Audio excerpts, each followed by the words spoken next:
Hi everybody, welcome to All Games New and Old. I am David Rodriguez. I'm Hillary Rodriguez.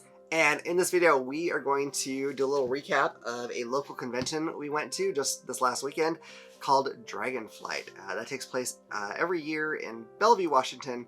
If you don't know where Bellevue is, it is pretty dang close to Seattle. Mm-hmm. Yeah, it's really just right across from the lake there. So if you're in the greater Seattle area, I know you know where Bellevue is. Yeah, so. you do. It's where all the rich people are. It is. It's the area that everybody tries to avoid. Yes. Yes, you do. Well, if you have a reason to go there. It's not a bad neighborhood. That's not the problem. It's just... It's like the opposite. It's so rich, and up there it's like dull or something to me. I don't know. It has some fine things, though. Yeah. Like this convention. So, oh god, okay. Getting all goofy here. Okay. So, what we wanted to do is just kind of talk about some of the games we played. Now, we didn't play tons and tons and tons of games. Like, I am so mind-boggled when I hear someone went to, like, a one-day convention and they played, like more games than I own. I don't understand how that's even possible to fit into a day. We didn't do that. We had... it sounds like I'm going to play. We had to take our kids with us. But we did. We had to take our kids with us. And they're not all super into all this stuff. So what it meant was we kind of had to trade off who was going down there and, you know, kind of be mindful of the amount of time we're taking and, you know, make sure the kids are kind of entertained at least. And it's a lot. So, didn't play hordes of games, but we did play some. So we want to tell you about those because some of those, I think both of us played some that are out and some that maybe are not yet. Yeah. So fun times. Yeah. So you want to start? Yeah. All right. So we did kind of trade off watching the kids. During the day, I did most of the watching the kids, and then I kind of went off and played a little bit, like in the evenings and stuff like that. And so I did watch the kids a lot in the room. There was a time where our youngest fell asleep, and so the oldest watched him while I took the middle out, and there was a game library that had a whole shelf of kid games, and so I took her down there and we played some games together. She had just recently turned 8, and so, you know, and I let her pick out the games. We didn't really like look at the age recommendations or anything. She just kind of picked out which ones she thought looked fun.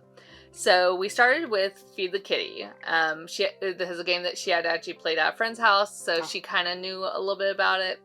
And so we actually played it twice. The first time we played it by the rules. It's a very straightforward game, and it basically you have 2 dice, you roll them, depending on what you get, you're either paying, like each player has a certain amount of mice in front of them, and the mice basically kind of are your life. So once you're out of mice, the game's over, and the person that still has mice wins the game. And so basically, based off of what you roll, you'll either be putting mice into the bowl, taking mice out of the bowl, or giving or taking from another player. Or you're doing nothing. And so it's a really straightforward game. It's a very easy game for kids to learn. The iconography on the dice is pretty simple for them to pick up on what they need to do. So I think this is actually a really good game for kids to learn.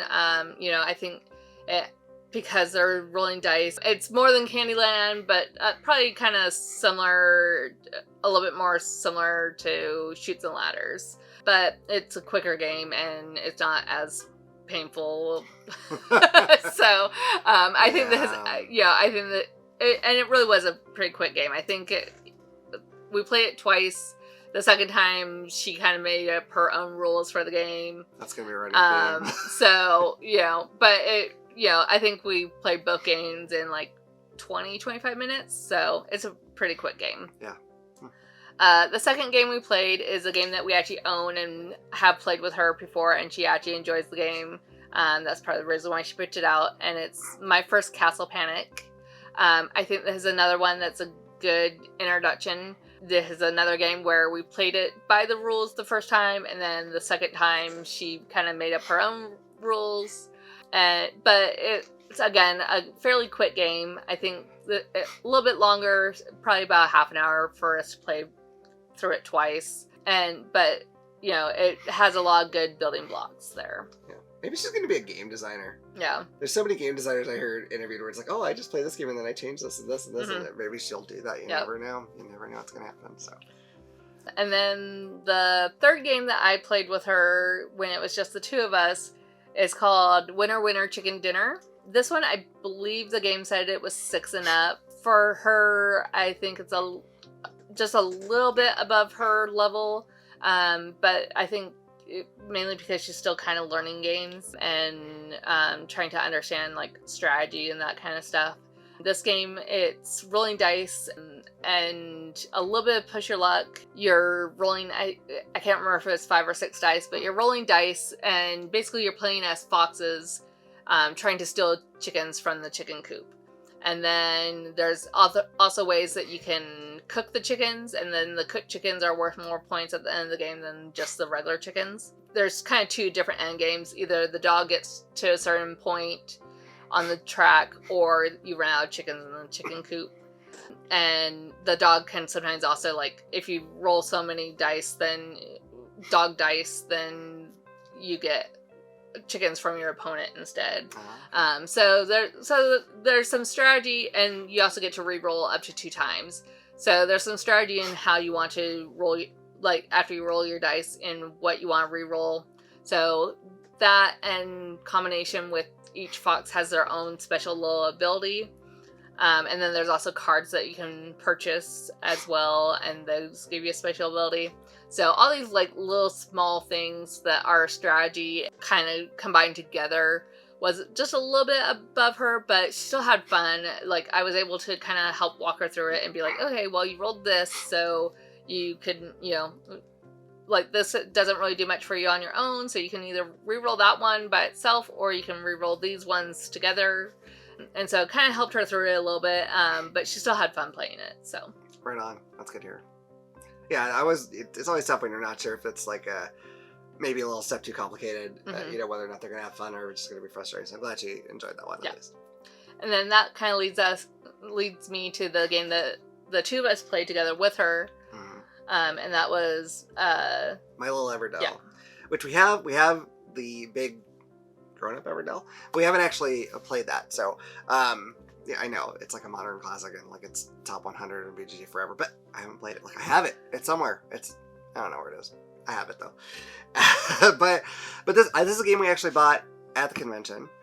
And yeah, we were having, I was taking Maddie out to play some of the kids' games, and they were closing that all down because it was like the last day. So we busted that open. I learned it. You came out and joined us. And this game says it's for ages 6 and up. And I think that it's kind of pushing it. Like, at least I wouldn't say blanket, like 6-year-olds are going to be able to do this for sure. It's not that it is a very light game. But it has worker placement. You know, you're putting your little animal friends out there to get resources. You're going to use those resources to buy cards, and then the cards you're trying to collect sets, which will give you more points at the end of the game. You know, because our kid, she's 8, but she hasn't played that many in this kind of game. It was kind of a lot for her, I think. She right away tried to make her own game out of this. Yeah. Right.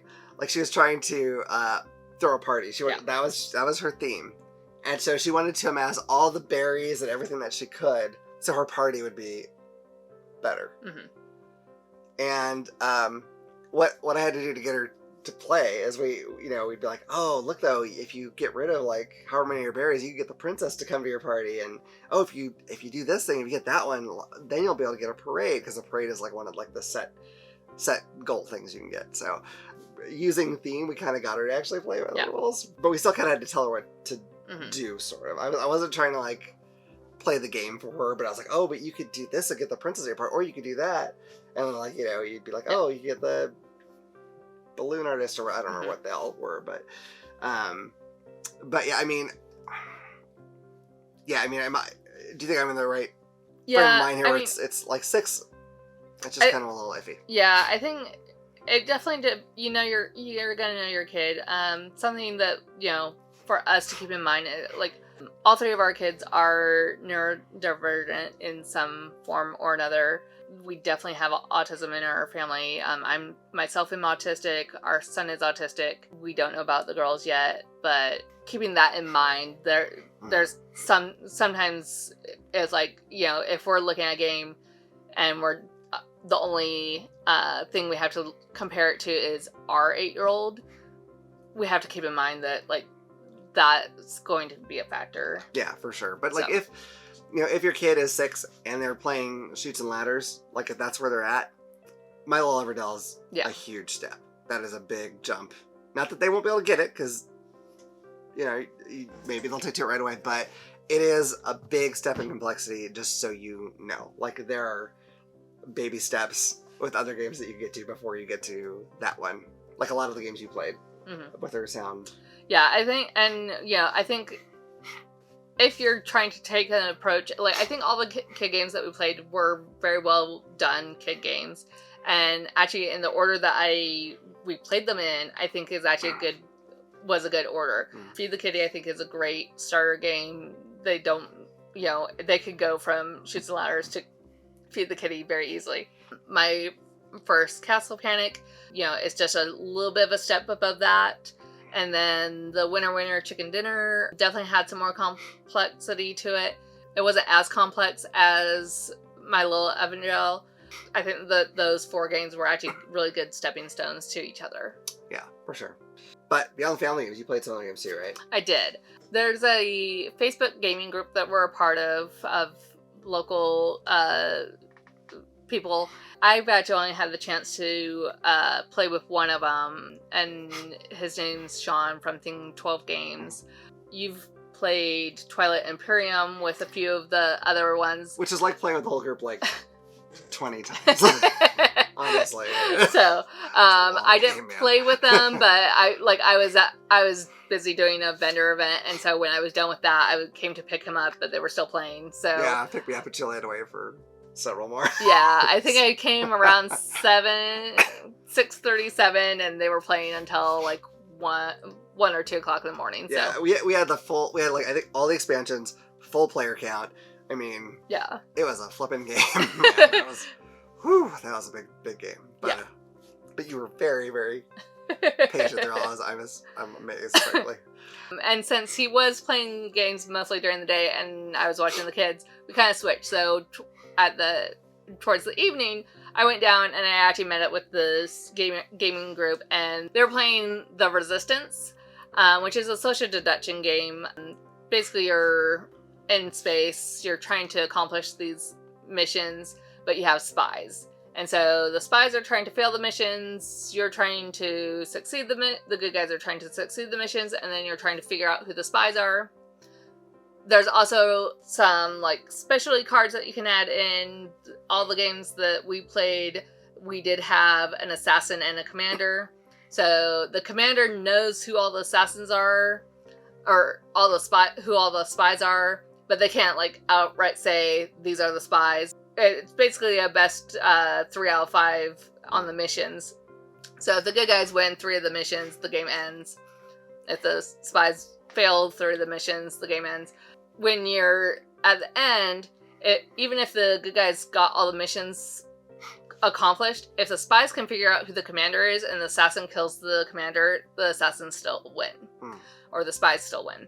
This is a game that group plays a lot, and especially kind of like later at night after they played a bunch of other games. And so they know how to play the game, they know each other, so as someone new, I was a little intimidated to play the game because, one, I typically don't play trader mechanic games, but, you know, it still sounded interesting to me. I have played Werewolf a couple times at conventions, and I enjoyed that, so I thought that this would be fun. And I actually had a really good time, a lot of fun playing it. You know, after they played the first game with me, they asked if I wanted to play again, I did. And that was on a Friday night, even though, like, the second game, like, kind of even though they're friends, there was some clashing. But this is a good group where, like, even though they have clashes in the group in the game, as soon as the game's over, they're friends again. So yeah, just get some stitches, attach things out, and they're fine after that. But and it was a fun game. And so the next night on Saturday, we got together and we played it again. This time, someone joined the group that was not really part of the gamer group, but like had played with them before. They have a very strong personality. One of the other people in the group has a very strong personality, and so they've ended up fighting a lot in the game, especially because the person that isn't part of the gamer group tried to really railroad the game. They were also friends with someone that was playing the game, and they like could really tell, like they know that person's tells. So that at the very beginning of the game, they would just be like, "Are you the spy?" Oh God. And so like, and then like we could tell right away, and they happened to be a spy in both games, and so it in a game where like the whole game is trying to figure out who the spies are, we start off knowing right away who one of the spies is. And in this game, like when you're the leader, you like kind of pick who you want to be on the mission, and the idea is that you want a mission to go out that doesn't have any spies in it so that they can't fail the mission for you. And so nobody would ever pick him to be on a mission because we all knew he was a spy right away. And so like it made it so that he didn't really get to play the game, and it wasn't as fun for the rest of us either because we already knew who one of the spies was. So there was a fight during the first game, so I was really surprised that she wanted to play a second game. But they still wanted to play a second game. So we played a second game, and they added some extra cards into that one. And that one, there's a false commander and there was a bodyguard. And so, like, the false commander is supposed to confuse people and then the bodyguard is supposed to figure out between they know who the commander and the false commander is, but they don't know who's who. And so the bodyguard's job is to figure out who's who and then help the rest of the team figuring out who the spies are and who the good guys are. And then that game, this other person, they were the bodyguard and I was the commander, but they were convinced the false commander was the real commander. And so like, because you don't want to out yourself as a commander because the assassin can kill you and still win the game, like normally you want to be kind of like a little bit more on the fence and like trying to guide your team, but not outright doing it. But because of how she was playing, I had to be a lot more aggressive than I would have been as a commander. And it was also my first time playing as a commander. So, but yeah, so it made it so that the game wasn't as fun the 2 times I played it on Saturday night. But I do enjoy the game, and I did enjoy playing with that gaming group, so I'm really excited to be able to get together with them again at some point and play the game more. Right on. Yeah, I at first I was like, oh man, it'd be fun to play that with them. But then hearing about some of that drama, I am glad that I wasn't there. I get very uncomfortable with it. So, but I'm glad that you had a good time despite some of those issues that cropped up. One thing I wanted to ask you about, because you mentioned earlier the trader mechanic games, which we played a few of those. We played like Dead of Winter and Menace Among Us and that sort of thing. And you don't tend to like that mechanic. And these games, these social deduction games, I mean, the whole point is there's a traitor. Is it like different because you're not okay, I'm playing a game and trying to get something accomplished. Also, there's a traitor, and it's more like there's a traitor. That's the game. Yeah. Is that what makes a difference? It totally makes a world of difference for me. If when we're playing a board game and I know that there might, like, not only am I trying to learn and play this board game, but then I also have to keep in the back of my head that there might be a traitor and there might not be a traitor, because that's how a lot of these games work too. Is like there might not actually be a traitor, but like trying to play a game and then also keeping in mind that there might be a traitor kind of bothers me, because it's like it's one of those things where like I would rather play, like if I'm gonna play a board game, I'd rather us all be trying to work together. Like I want to be all like solely co-op, where we're all trying to accomplish this game, because even a lot of these traitor mechanic games are hard even when you don't have a traitor. And so I don't want to have to worry about there also being a traitor if I'm playing this hard game. Where in this game, the whole point of the game is trying to figure out who the traitors are, or who the spies are in this case. And so that makes a big difference, because that is what the game is. That makes sense to me. Although I love the traitor mechanic, I just do. Nothing makes me get the heart racing like that. Anyway, I just need more just devious people around me, I guess. You're just not a devious person. And we have it on record. And yet she is an awesome traitor. Let me tell you. She's not devious, but when she has to be devious, she's good at being devious. It's strange. I don't know if I'm devious either, but I'm not good at being devious, so it doesn't even matter. It doesn't matter if I'm good at it or not, because I'm not good. I'm not good at it. I'm not successful. Anyway, so that's cool. Is that all the games you played? No, I actually played 2 more games, and they actually... I know one of them. Yep, they are games that are not out yet. One is very close to being out, and you also played it, so we'll wait to talk about that one. Both of these games are coming out from Thing 12 Games, and like I said earlier, we're friends with one of the owners, Sean. On Sunday night, when I went down to play, the convention was kind of wrapping up, and we actually were going to play more of the Resistance. But some of the people in the group were in the middle of playing a game, and we weren't sure how long it was going to take. And so Sean's like, well, if you guys don't, there was me and like 3 other people. And so Sean's like, well, if you don't mind playing a game that, is in the middle of development, I have this game that I'm designing, and like, we've gone through a few variations of it. And I just kind of did a more recent update to it, so I'd like to get some feedback. So I sat down and played that with 3 other players. Because it's still in development, I don't want to give it too much of it out, because I don't know. I just don't know how much is going to be changing, but also, like, because it's not out yet, I don't want to release anything that's, like, maybe a special mechanic in this game. Yeah, I know he's got this one mechanic in it that sounds really cool that he doesn't want anyone else to get it. Yeah. So I'm not going to really say anything about it too much, but I will say that I think there's a very solid game in here. There was some recommendations that we gave to do some minor tweaks here and there, but I think when it does come out, it's going to be a really good game. So yeah, he told me a little bit about it, but at the time I don't know what I was doing, but I wasn't in a spot where I could play it at that time. But it might be able to be a 2-player game, but like I think it's a game that it's definitely going to play better at a higher player count. I think. Yeah, I can kind of see that because of what I know of it, but fair enough. So the other game that we played it separately, but we both got a demo of it, is called Hit Me. And that will be coming out fairly soon. They're redoing some of the artwork and some of the font and text, just some minor graphic changes that they're doing.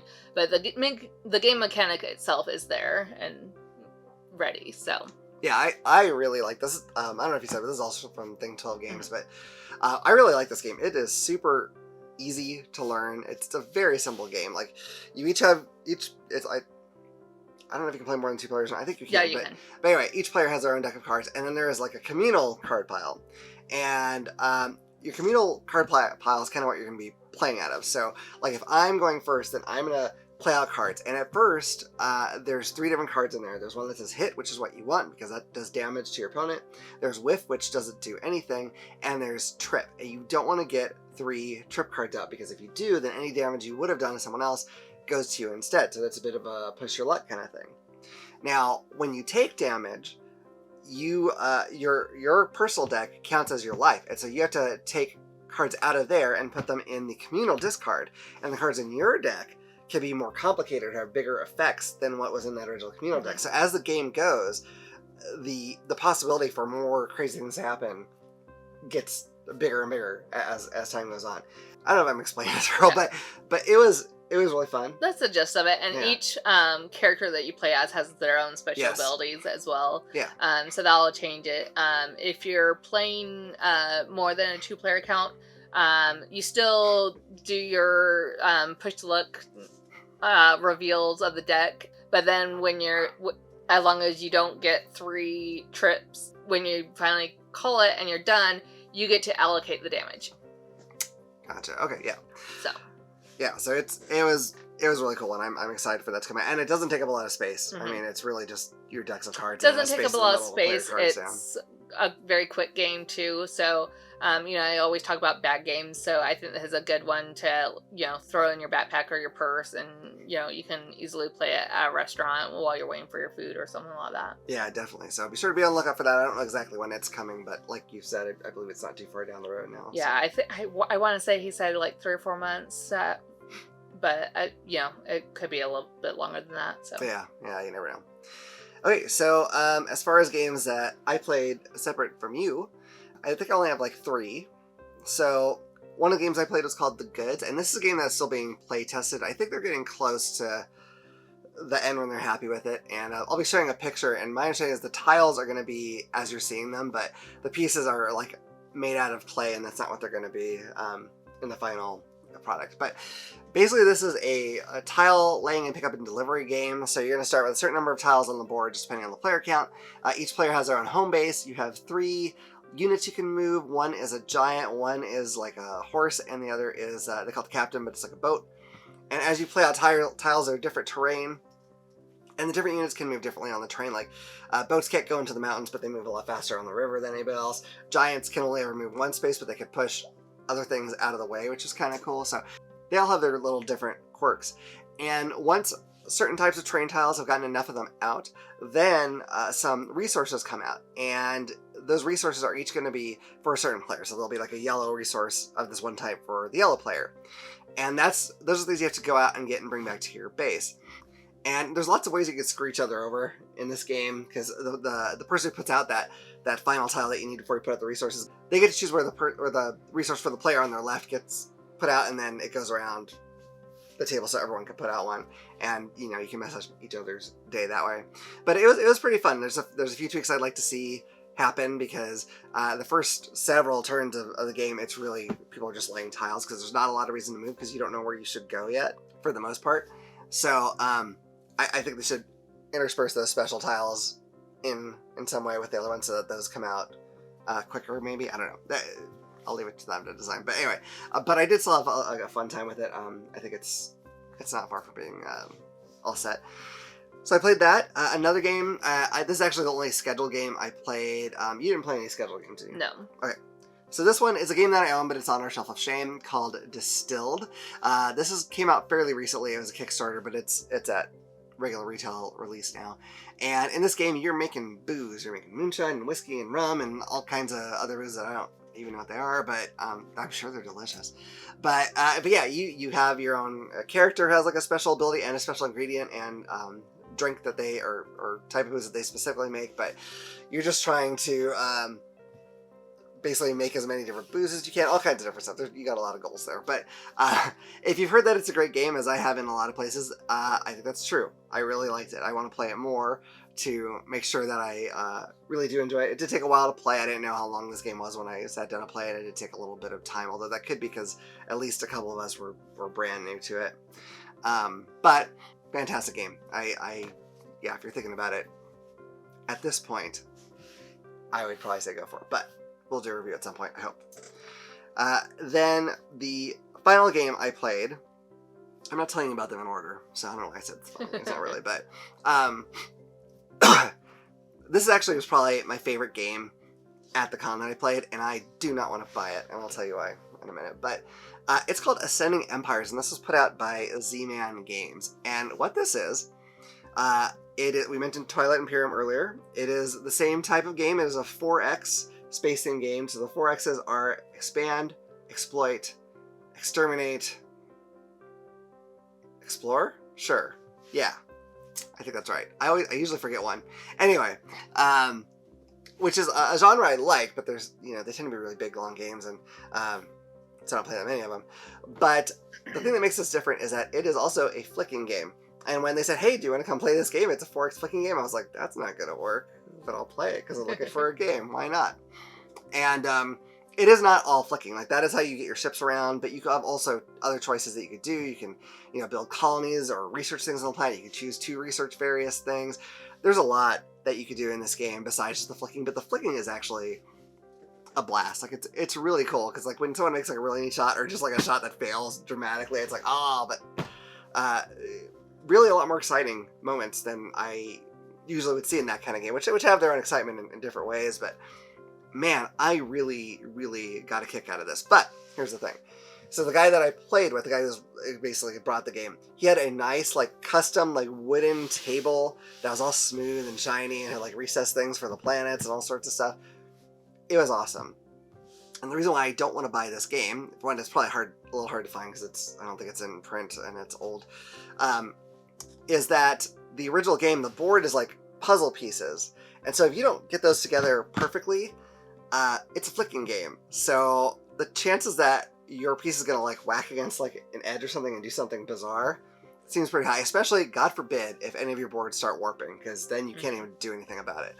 So, yeah, so that's a problem. Also, it sounded like the rule book was vague in a lot of areas. Like, this was this guy's favorite game, and he still had to look some stuff up, and sometimes was like, this doesn't really explain this. And so we as a group kind of decided what made the most sense, and that was fine. Everyone was really cool about it, too. Like, it's like, we weren't all just trying to figure out what benefited us to make it happen. It was just, like, this sounds like in line with how the rules go, so we'll go with that. But it was really a blast. And the guy who brought it said that, I don't know where he heard this, so I don't know specifics, but that they are going to do a reprint, and it's going to have a neoprene mat board instead, which is fantastic. Hopefully they'll clean up the rules a little bit. But I just had a blast with it. It was so fun. The guys I played with were super cool, so that helped too. Really fun game. So that is Ascending Empire. So if you see that as a coming soon thing, don't skip that. He said, like, the first run of the game didn't sell that much, or they didn't make that many. I think this is one worth picking up, unless you just dramatically hate, like, the dexterity flicking stuff, which some people do. That's fine. But if you're not opposed to it, this works way better than it sounds like it should. Like, it's amazing. I really, really liked it. And it's not Twilight Imperium length. I cannot flick anything 15 hours. It only took like an hour and a half, something like that. So it wasn't bad at all. So highly recommend that. So with all the gameplays out of the way, what did you think about the con itself and, like, how it was run? Because you are at a lot more cons than me, usually as a vendor, right? So it's a little different, but you might have more insight as you saw things, like how things are going, as far as how smooth things are working. Like, you might have a better idea. I have things I like and dislike, but yeah. I mean, this is actually a event that I normally do vend at, given we had some issues, or we had some family problems that came up this year, and so we had to decide if I was going to vend at or if we were going to go as attendees. And so we decided to go as attendees this year instead of me vending. And a lot of that had to do with the fact that we had to bring our kids with us this time. And so as a vendor, I do enjoy vending at this show. I wish I could have vended at the show again this year, but I can see where there's some things that are different with this convention versus, like, a lot of, like, comic conventions that I normally do. And as a vendor, a lot of that comes from the fact that people are playing games at this show. So instead of having a constant, like, steady stream of people that are kind of coming through with a little bit of a lull at the end of the day, it's very sporadic, because you have people constantly trying to go from one place to another to get to a game that they're trying to play. So you kind of have, like, the really quick rush by, and so, or you just have, like, people that or you have the drag-alongs, and so they're just kind of walking around looking at things because they don't have an interest in playing the board games. Right. So as a vendor, so it's one of those things where it's like, it's a lot of sitting around and not having a lot to do as a vendor. For me, I don't mind doing it because I like board games, and so, like, I like being able to still talk to the people and, like, find out what games they played and stuff like that. So I can still kind of talk to people. A lot of times I try to be in their grand ballroom area so I can actually see people playing the games too, instead of being in their vendor hall. And then I can play games after the vendor hall hours are over. So as an attendee, I enjoyed the show. This is kind of really the first board game convention I've been to as an attendee, so I don't have a lot of like comparisons. But some of the things that I really, and this is kind of a smaller show, but some of the things that I really appreciate as an attendee at this show, it also comes from being a parent and having kids with us. They had a family activity room, and so they had like coloring pages out for kids to color at. They had some puzzles. They had a dress-up area. They also had special activities that they had planned out. So like each year they do a little different theme. This year the theme was space, so they did like a outer space croquet game. So like they did glow sticks around the croquet hoops, the rackets, and every once in a while they turn off the lights, and so that was fun to watch, I should say, because our daughter didn't want to play it. She did a couple practice hits, and then she was bored. So, but one of the activities that they also offered a little later that she did participate in and had a lot of fun doing it, and spent probably close to 2 hours doing it, is building robots. So kind of the convention's idea was that they were going to build robot costumes, but our daughter just made a robot like friend. So but she had a lot of fun doing it. It was nice because it's like I was able to, like, our older daughter came down and she did some coloring, and and we played like Jenga and like a couple of the small games that they had there. And then our son was able to come in the room a little bit, and like they had some stickers that he could play with. And then when they got bored, I was able to leave her in the room and take the older kids back up to the other two kids back up to the room, and then come back down. And she had a lot of fun building that robot, and it turned out really cool. Yeah, I mean, she seemed to really like it. It was very impressive. Mm-hmm. I know, like, so one for sure, possibly all three of our kids are on the autism spectrum. And one thing that I really appreciated was they had a quiet room, which is nice, because I know, like, our oldest daughter was getting kind of overwhelmed by sound. Yeah. And the kids mostly spent the convention in our room, but even at that, like, having two other siblings that are running around screaming, and TVs and all that kind of stuff, there wasn't really a way for her to get away from noise. So it was nice to be able to take her to this quiet room. Yeah. It was just a wheelchair accessibility room that the convention rented out from the hotel and left it unlocked so people could come in and out. They had a nice big sign on it that told everyone to be quiet if they're going to be going into that room. They also used that as their gender-neutral restroom as well, and it was nice. It was on a floor that didn't really have anything going on, so the floor itself was already kind of quieter, and then you could go in, and the room itself was quiet. They had the air conditioning on, so it was nice and cool. You could get some water or something, but it was just a nice area to relax and step away from all the noise and all the things that can be overwhelming.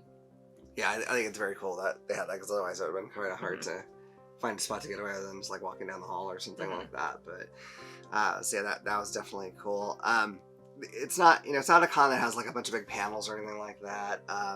It had like one kind of major publisher, and Flying Frog Productions was there. And I believe they're local, because I know that they also do a convention at that hotel as well. So yeah, so they were demoing like the Shadows Over Brimstone stuff, which I really wanted to play. I just didn't get a chance. But other than that, it's mostly just like games you can sign up for, or you can just go walk around and find games, and or just meet up with gaming groups. Yeah. But like my original plan, like a year or so ago, my original plan was like I wanted to make it to Gen Con this year.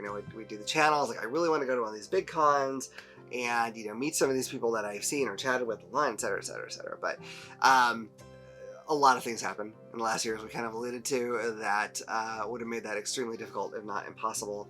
And so we went to this one instead, which was a lot easier. And I'm really kind of glad. I mean, not that I wouldn't have probably liked going to Gen Con as well, but it was kind of cool this being our first like real game convention that we attended, that it was sort of a smaller one, kind of get the feel for it rather than jumping right into the deep end of something like Gen Con, which is, you know, so incredibly massive.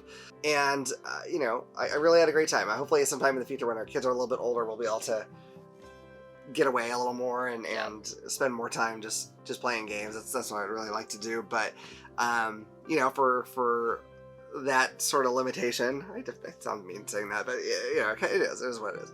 I really thought it was well done. I had a lot of fun doing it. And it seemed like a good diversity of people were there, and at least I didn't see anything that made me think like anyone was being unwelcoming, although I obviously was not at every table. So it was just a nice environment overall, I thought. Yeah, and the one other thing that this convention does that I think is fun at both as an attendee with kids and as a vendor is they do a scavenger hunt.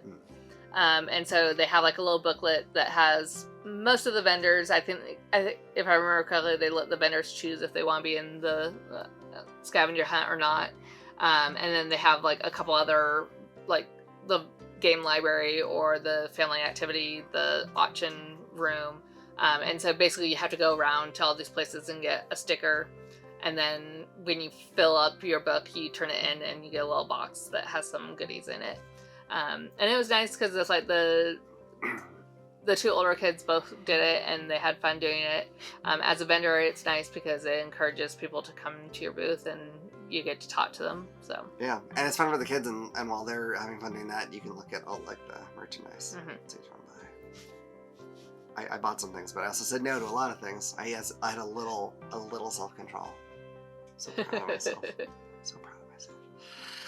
Anyway, that's pretty much it. That is our overview of our Dragonflight weekend.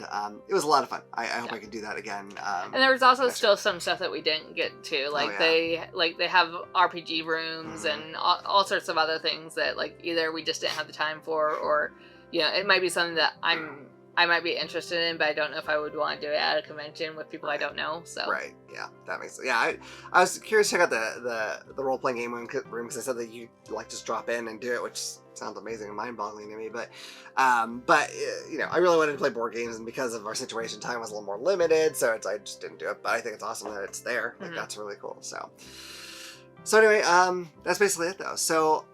Let me know in the comments if you've been to Dragonflight, that's cool, but if you've been to any other local cons or even the big cons, I'd love to hear some of your experiences, some things you like or didn't like about some of the cons you've been to. I would really love to hear that. I think it'd be fascinating, and if I hear anything cool, maybe I can pass that information along to the Dragonflight people. I don't know if they'll listen to me. They don't know me or anything, but like, you know, I share good ideas. That's good for everybody, I think. So anyway, I hope you've enjoyed this video. If you have, please hit like and subscribe and click the little bell icon so you can know about the next time we put out a video. Otherwise, look forward to seeing you all around the table again at All Games New and Old. Bye.